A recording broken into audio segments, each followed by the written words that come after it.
Élise Bockel, bonjour. Bonjour. Merci de nous recevoir dans votre bureau. Vendredi dernier, la municipalité a communiqué à la presse vouloir déposer une plainte pénale à votre encontre. L'exécutif demande également votre suspension auprès du Conseil d'État. Quand est-ce que vous avez appris la nouvelle ? J'ai appris ça vendredi matin. J'étais très choquée par cette démarche. Et ce que j'ai compris, en fait, c'est que ça a été une démarche un petit peu précipitée. En prévention de l'article du Temps qui sortait dimanche soir. Je n'étais pas au courant non plus. J'ai découvert cet article samedi, puisque les journalistes du Temps m'ont interviewé samedi à ce sujet-là. Et je pense que ça a été une attaque médiatique préparée pour essayer de détourner l'attention d'autres sujets qui sont beaucoup plus sérieux. Moi, j'avoue que j'ai appris beaucoup de choses en lisant cet article. Donc, visiblement, les dysfonctionnements RH, c'est la partie visible de l'iceberg.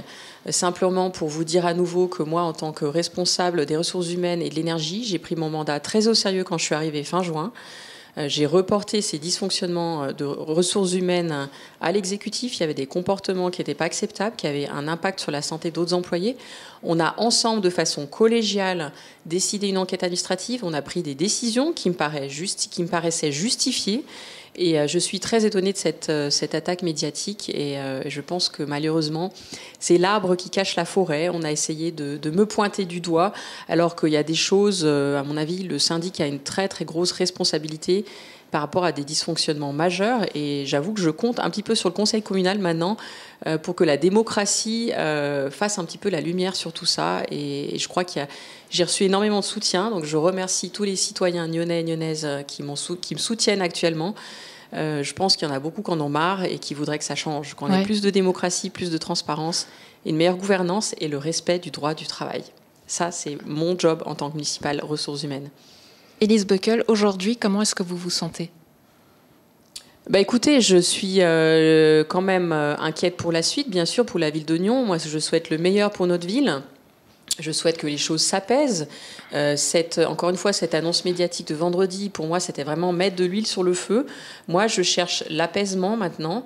Je souhaite qu'on puisse reconstruire le climat social, un climat social de qualité. Pardonnez-moi, avant cette annonce médiatique, oui. Est-ce que vous vous sentiez apaisé du fait d'avoir cette plainte pénale qui était déposée à votre contre ? C'est là que ça commence aussi, quelque part. Alors non, bien sûr, vendredi, j'étais très inquiète. Mais si vous voulez, pour moi, depuis début novembre, on était passé à autre chose. Moi, j'étais déjà dans la reconstruction du climat social avec l'équipe des ressources humaines. Avec les services industriels, on a tout un programme sur l'énergie, la transition énergétique, l'eau. On a beaucoup de préavis aussi qui sont déjà prêts. Donc moi, j'étais très étonnée et j'imagine aussi, c'est en réaction à cet article du SSP, du syndicat, qui parle de plusieurs femmes qui sont plaintes de harcèlement. Alors moi, j'étais pas au courant. Ce sont les employés qui sont allés voir le syndicat. Vous n'étiez au courant de rien, Élise Bockel ? Non, alors moi, le syndicat ne m'a pas contactée. J'étais en contact avec le syndicat pour le règlement du personnel, mais les informations qui ont été communiquées au syndicat, elles viennent des employés directement. Je ne suis pas intervenue dans ce processus. Et les employés de la ville d'Oignon ont le droit d'aller voir le syndicat. Et moi, je ne suis pas du tout intervenue dans cette démarche. Ouais. Quel rôle est-ce que vous avez joué là-dedans ? Est-ce que vous êtes une lanceuse d'alerte ? Est-ce qu'aujourd'hui, vous êtes une victime du système Rossella ? Alors écoutez, moi j'espère être actrice du changement. Je souhaite qu'on avance encore dans un esprit constructif. Mais en tout cas, il y a des personnes qui ont parlé aux journalistes du Temps dimanche. On a vu cet article et donc à mon avis, il y a quand même beaucoup de personnes dans l'administration qui ont envie qu'il y ait un changement et qui ont pointé du doigt certains dysfonctionnements. Moi, je suis actrice du changement. Je continuerai à l'être. On verra après, il y a plein d'options qui vont se dessiner l'année prochaine.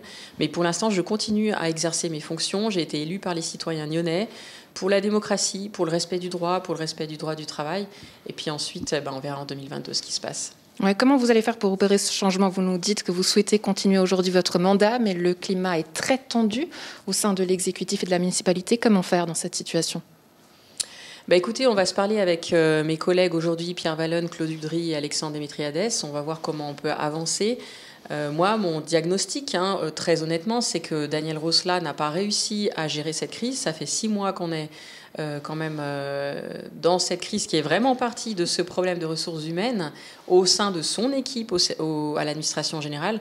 Et moi, j'ai l'impression qu'il n'arrive plus en fait à gérer cette crise. Et la question se pose, hein, c'est pas moi qui l'ai posée. Hein, est-ce que Daniel doit rester ou pas?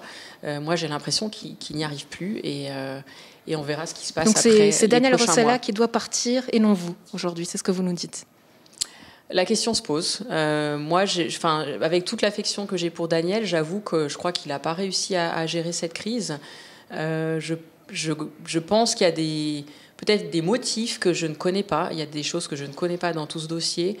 Je ne comprends pas, en fait, pourquoi ce problème RH n'a pas été réglé plus tôt. Il y avait des solutions plus simples. Voilà, il me semble que là, il est un petit peu déboussolé lui-même et il devrait se poser la question, en tout cas, ça c'est sûr. Ouais. Ouais, vous avez l'air pleine d'assurance, Alice Buckle. Aujourd'hui, est-ce que vous avez le soutien notamment de votre parti? Comment vous vous sentez face à ça et face à votre parti et avec ou face votre parti? Bah écoutez, alors je comprends tout à fait. Alors moi j'étais contente parce que j'ai reçu beaucoup de messages de soutien de mon parti, mais comme je vous dis aussi de gens de l'administration, de gens de la ville, des chefs de service. Maintenant, mon parti, bien sûr, il marche sur des œufs, ce qui est tout à fait normal parce qu'il y a quand même une procédure judiciaire en cours. Parce que Pierre Vallène est aussi à la municipalité, parce que Pierre Vallène est aussi oui. finalement dans l'autre camp. Bah écoutez, on verra ce qui se passe. En tout cas, moi, à nouveau, je trouve que ce qui a été fait vendredi, c'est très choquant parce que le droit n'a pas été respecté aussi, la présomption d'innocence. Et c'est aussi une attaque par rapport à mon intégrité personnelle. Donc tout l'aspect juridique, c'est mon avocate qui va s'en charger, Madame Michelot à Nyon. Donc je ne vous répondrai pas sur les aspects juridiques de l'affaire, moi simplement pour vous dire que j'estime avoir fait mon travail, avoir défendu le droit du travail, et cette attaque, elle a été faite pour détourner l'attention d'autres problèmes qui sont à mon avis plus importants.